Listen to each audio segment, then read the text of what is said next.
Welcome back to Amy's Movie Review. Today we're talking about The Breakfast Club, John Hughes' best movie, before he started going downhill with his movies, and then he... Breakfast Club! It's got a whole bunch of good actors. Let me show you that I know them, you know. You got Emilio Estevez, Molly Ringwald, Judd Nelson, and...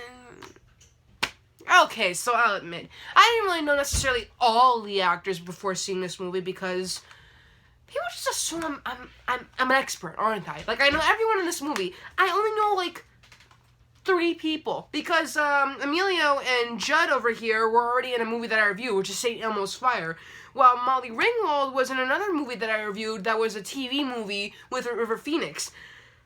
Brian and Allison, I haven't seen them in other movies, and that is their names, I think, right?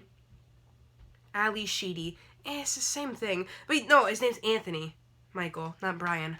See, I don't know anything about this movie, but I watched it, and I gotta say, it's pretty damn good. It's almost like a actual thing of, like, how teenagers are. I mean, give John Hughes credit where credit's due. He knew teenagers, and can you imagine going to the school where this was filmed? You're like, oh my god, yeah, I went to Breakfast Club school. Can you imagine flexing that? But I'm rambling a bit. What is this movie about? I'll just read this because I'm not gonna pull it up. From the writer-director John Hughes, who directed a bunch of movies that I have not talked about yet, like 16 Candles and Weird Science. The Breakfast Club is an iconic portrait of the 1980s American high school life. Yep, this is an accurate representation of how teenagers were in the 80s in high school. You like this? Like this, don't you? Whatever. When Saturday Detention started, they were simply the jock, the princess, the brain, the criminal, and the basket case. But by that afternoon, they had become closer than any of them could have ever imagined. So, yeah, in case you couldn't tell, I'm pretty sure, no, Emilio is the, no. Okay, so, Bender is, there's a picture here, by the way. I'm gonna look at that for a while. Bender is the criminal, I forgot their names. I'm gonna refer to them by their, actor names and make it just a little bit easier for me. Emilio was the jock, Molly was the princess, Allie was the basket case, and Anthony was the brains or whatever. It's weird that I know his character name, though. This video is already too long. I've been rambling for a while now, and I apologize. You know what's weird?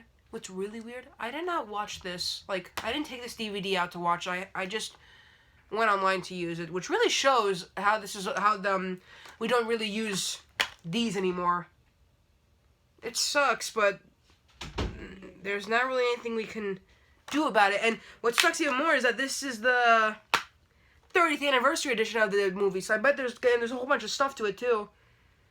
And yet, I don't know. All I'm trying to say is basically that this movie is good. I think it's one of John Hughes' best movies, because he has made other movies that are good. I think he made that movie Planes, Trains, and Automobiles. That might have been him. I'm gonna break this thing, I swear to God. I haven't. Good. But, I think I should stop rambling, because we're finally taking a break from the Emilio movies and going into the Bruce Willis movies.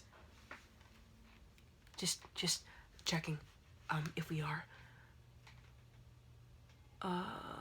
Nope, because after the Bruce Willis movies, we're going into the, Brendan Fraser movies. My boy Brendan Fraser.